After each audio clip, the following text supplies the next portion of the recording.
good to see all of you this morning. As we have said, we're going to continue our series, and we've talked about the art and the craft, sort of a lost art of writing letters and how carefully we actually put the words on paper or on a computer. We think about it, we edit it, and what would we say, to our parents, to our children, even to write a letter to those that we've lost. Today, we're talking about writing a letter to ourselves, in particular, a younger version of ourselves. So I want you to sort of think about your life and all the twists and turns and the seminal moments about what's happened that brought you to this place where you are right now. And if you could go back in time, what would you say to your younger self? What did your younger self really need to hear and listen?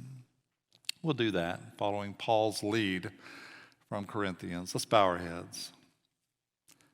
God, let the words of my mouth and the meditations of our hearts be acceptable in thy sight, O Lord, our strength and our Redeemer.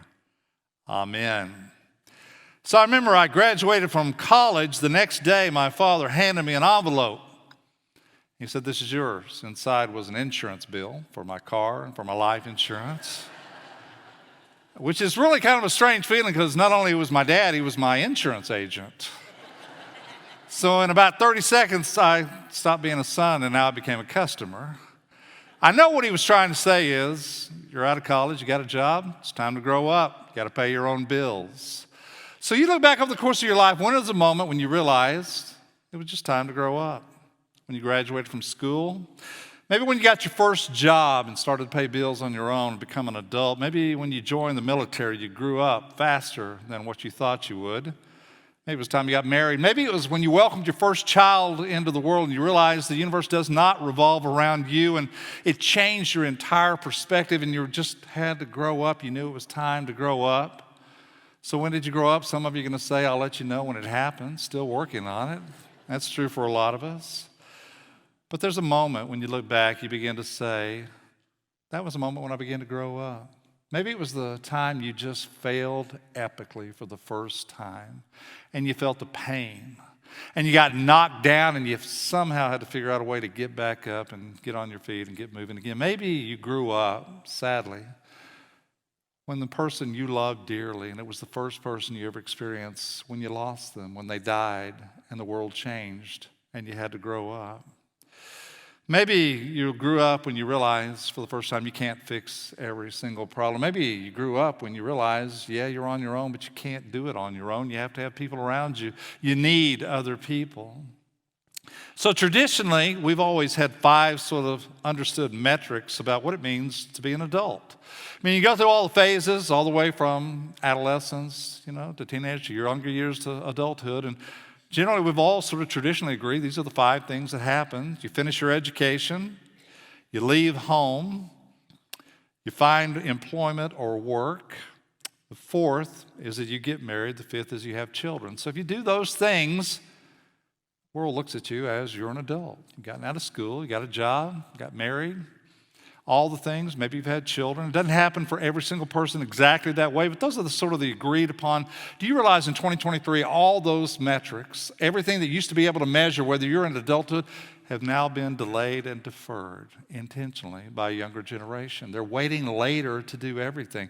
They're waiting later to finish their education. They're waiting later to leave home. You realize 47% kids between the ages of 18 and 29 are still living at home? You know people like that, and some of you are people like that.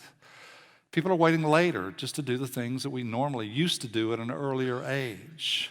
People are waiting later to find work, or at least the kind of work they want to do. They're waiting later to get married, in some cases not until their early 30s. They're waiting later to have children. It's all being delayed, and if you start to think, well, it's because they're lazy and unfocused, think again. It's a different world than the world that some of you grew up in. Some of you grew up in a world where you could start out slow and work your way up a company, and you could start out with a starter home, and you could just slowly build over years, and you don't understand the world they're living in now. It is incredibly hard. Cost of everything has gone up exponentially. To buy a house, to raise a child, to do all the things that we normally took for granted, just how the pressure of doing these things impact a younger generation. We have to have some empathy and sympathy for some of the struggles that they're having and some people are dealing with. We're talking about this letter that we need to write to our younger self. What would we say? I mean, just think about all these moments in your life. If you could go back in time and speak to them, whatever age that might be, whether it was 8 or 9 years old or 15 years old or whatever it was, when you just sort of remember where there was a time when you really needed some guidance, you needed somebody, what would you say to yourself that you know at this point?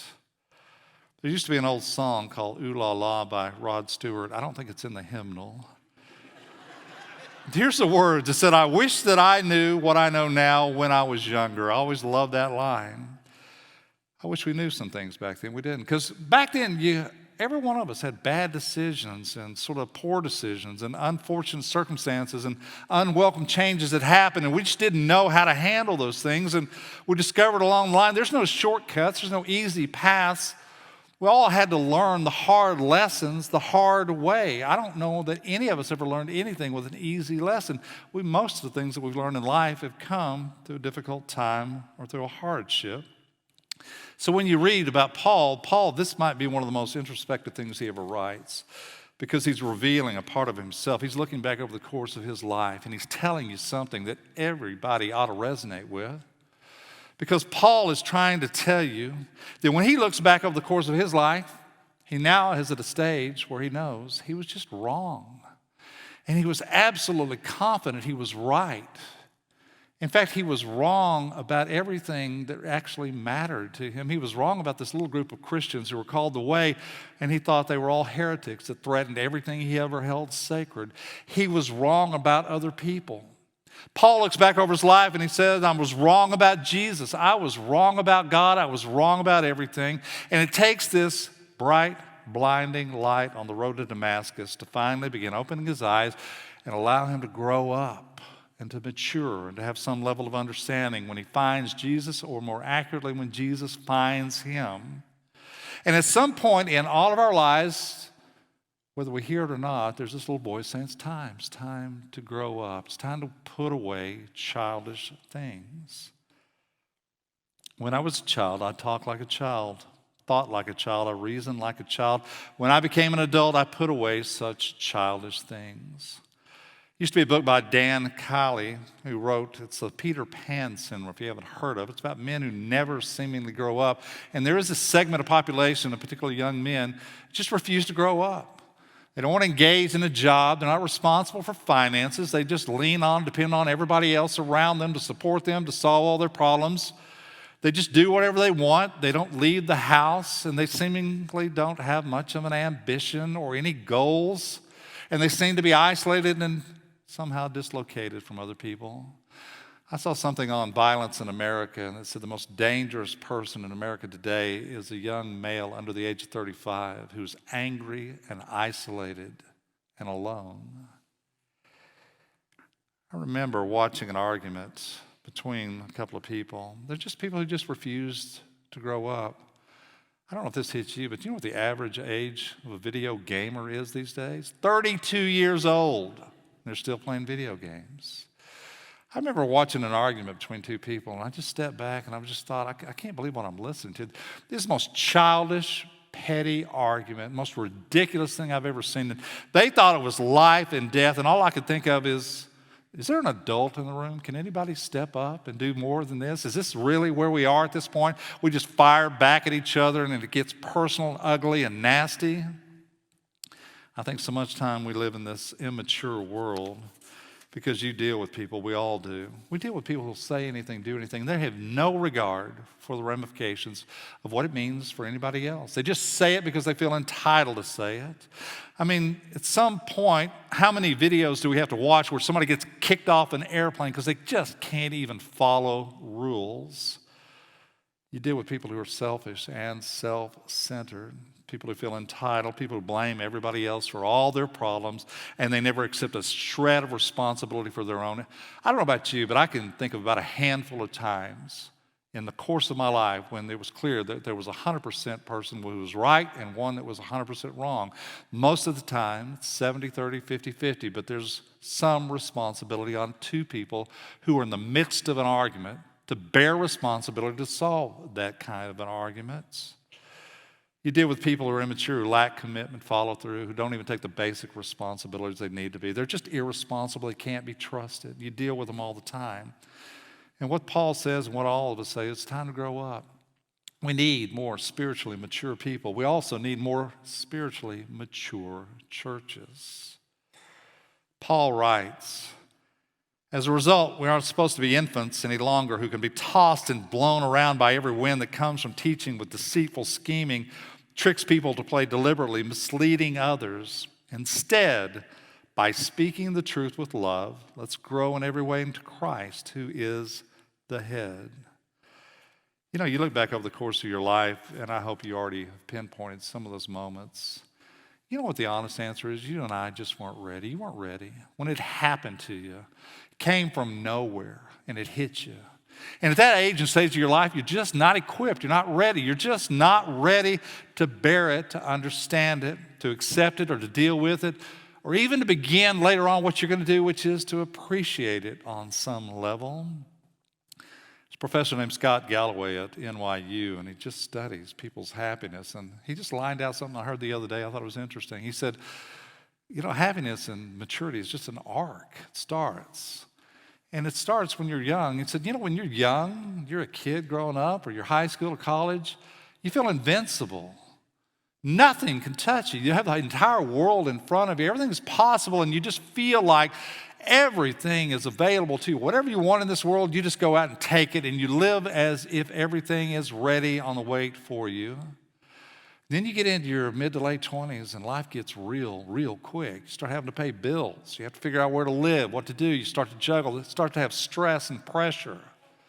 You get into your 30s, and reality begins to sink in, and there's a little bit of disillusionment. You realize you're probably not going to be senator, and they're not going to name cologne after you, and there's going to be some limitations on what you're going to do in this world, and you sort of begin to think maybe, you know, this is what you're going to be, and this is who you are, and you become to have some acceptance of those kinds of terms.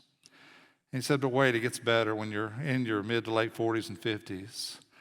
You begin to appreciate things. You really understand life is finite, that you don't have all the time in the world. You begin to have a better sense of it. You grow comfortable in your own skin. You stop thinking about all the things that people are thinking about you, and you just finally figure out who you are and where you are and what place is in this world for you.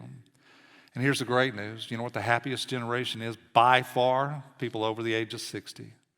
Meaning the people who probably shouldn't be the happiest are the happiest. Doesn't matter any kind of physical limitations. It means you've got to figure it out. You've come to some peace. You know how to let go. You've dealt with loss. You know what's important. You got priorities. You know with friends, you don't have to have 2,000 of them, but if you have a handful of them, they will get you through life. If you got family that you love, you pour your heart into it. You just have a better sense of who you are at that stage of your life, and you just appreciate every single day. The happiest people are the most grateful people. They wake up every day thanking God just for the simple gift of another day. So it doesn't have to do about appearance, doesn't have to do about any of this stuff. And Paul gets it. He understands it. In fact, he's the one who's going to say, look, if you want a resume, I'll give you a resume. My resume could just defeat anything you could ever put up against it. I was the best of the best. Everybody looked to me. I reached the highest level I ever thought I could possibly want. I did everything. And it didn't matter. Because he could just list all of his attributes and all of his accomplishments, all of his achievements. And then what does he say? But whatever gain I had counted as a loss for the sake of Christ. Indeed, I count everything as loss because of the surpassing worth of knowing Christ Jesus my Lord. For his sake, I've suffered the loss of things and count them as rubbish in order that I may gain Christ. You go back and look at that. He cleans it up. He looks at it and says, all that stuff is trash. Didn't mean a thing. And there's a part of you and I will get to that point in our lives. We look back and we think, how in the world did I think all that was just life and death and was so important? And I wish I'd have known it's not that important. There's only a few things. And what Paul says is the only thing that matters for him is Christ Jesus, to be like him, to grow in the fullness of his love. So what we understand is wisdom is this hard-earned gift. I'm going to assume if you have any level of wisdom, you also have the scars to prove it, because you don't get there easily. It's going to tear your life apart. That's how you actually put it back together, with some sense of wisdom. So knowing what we know now, what would you actually say to your younger self?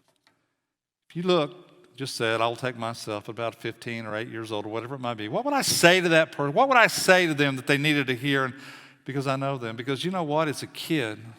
There's a kid out there who actually hears and wants to know what you have to say. And you already figured this out, but that kid is still very much inside of you. So you're not only speaking to a past person, you're speaking to the child inside of you that has endured life as it's presented itself. What would you say? This is your letter. This is your opportunity to sit at a computer or sit with a piece of paper and a pen and say, here's what I want you to know. You know what I would say? And I don't know how you would start. I would say, you don't know this yet, but it's all going to be okay. And it won't feel okay. It feels like your life is falling apart. But there's going to be a day when you look back and you realize not only did you survive it, you actually came out on the other side stronger and deeper and richer. You're going to be okay. It's not the end. It'll feel like it. But there's nothing in this world that's going to be so great that you, with God's help, cannot overcome it. I would tell them that life goes fast. You haven't figured that out. It just goes real quick. So take time, slow things down. Don't be in a rush to grow up. Take everything you can as you can. Don't believe everything that you hear. Do you remember when we were kids? We used to listen to everything. We just put so much value on it. We wondered what people thought about us, and we heard everything. No, don't believe everything you hear. Don't worry about those kinds of things. Don't be consumed with your own problems to the degree, and when you do what Jesus says to do. If you're sitting in a dark room and you are so depressed and upset about life and it's not going your way, get up and help somebody. Go over and sit by somebody who is alone. Go over and feed somebody who's hungry. And what Jesus says, if you want to find your life, you're not going to find it in a darkened room. You find it when you give yourself away in love and service to others, and it comes back to you. And so part of what we tell our younger self is get out, go, help others, give yourself away. You've got something to give that people need and want. Stop comparing yourself to other people. Some of the things that you're going to experience right now, you don't understand, but they're going to be incredibly important later on, how you navigate life. You'll recall the things and what it meant to you and how it impacted your life. Money is not everything. Boy, that's a lesson all of us learn the hard way. Money is not everything. Don't be too hard on yourself. Maybe that's what we write. We're all going to make mistakes. You're going to stumble. Doesn't mean it's the end of the world. That's just the necessary part of life. That's how you actually mature. You learn from your mistakes. Listen to the people around you who know more than you. Don't dismiss somebody because they're older. Don't roll your eyes when they're trying to tell. They actually know something you don't know about life. Remember your Creator in the days of your youth. That's what Ecclesiastes tells us. Err on the side of the grace. Be like God. Be slow to anger, abounding in steadfast love, quick to forgive. That you're God's beloved. Don't ever forget it. Don't ever let anybody tell you anything different. You are God's beloved child. And what I would say to the younger self, and I hope you do too, is that God is very real. It's not a concept. And God is with you now in ways you can't really fathom nor understand, but you'll put the pieces together and connect the dots. And you will know that there's never been a single day in your life when God's not been with you and walk with you. And if you put your trust in God, God will order your steps into the fullness of what God created you to be. So spiritual maturity, growing up, is not about age. I've known people who are young who are far more mature than somebody who's older. I also know that age is a part of how much life you've experienced, but it's not just about age. It's also not just about achievements. Just because you've accomplished a whole lot and you've got the titles and the trophies doesn't mean you're any wiser. It's also not about appearances. It means you can't just try to convince somebody. It exudes from you. People know whether or not it's true wisdom, if you're genuine, authentic, or you're just trying to pretend to be somebody that you're not. It's time to grow up. It's not a bad lesson for any of us. It's time to get mature in the church, in the world we're living in. Just time to elevate things, to be more mature, to admit when we're wrong, to be humble, to seek forgiveness, to strive every single day to do better and to be more like God. I don't know about you, but I've done this before. So what I'm about to say, I'm guilty of. And so we look at our kids, what do we say? You can be anything you want. The world is wide open for you. And all we want is for you to be the best version of yourself. You just be the best version of yourself. That's all anybody will ever ask of you. How do I know that? Because I've said that 100,000 times. But guess what? I'm older and I'm wiser. I also know the truth. There's a better model of how to live and love in this world, and his name is Jesus. And the more I've grown, the wiser I've become, I realize not only does he give us the answer, he really is the answer. And so at a certain stage of my life, it finally begins to dawn on me, I want to be less like me and more like him.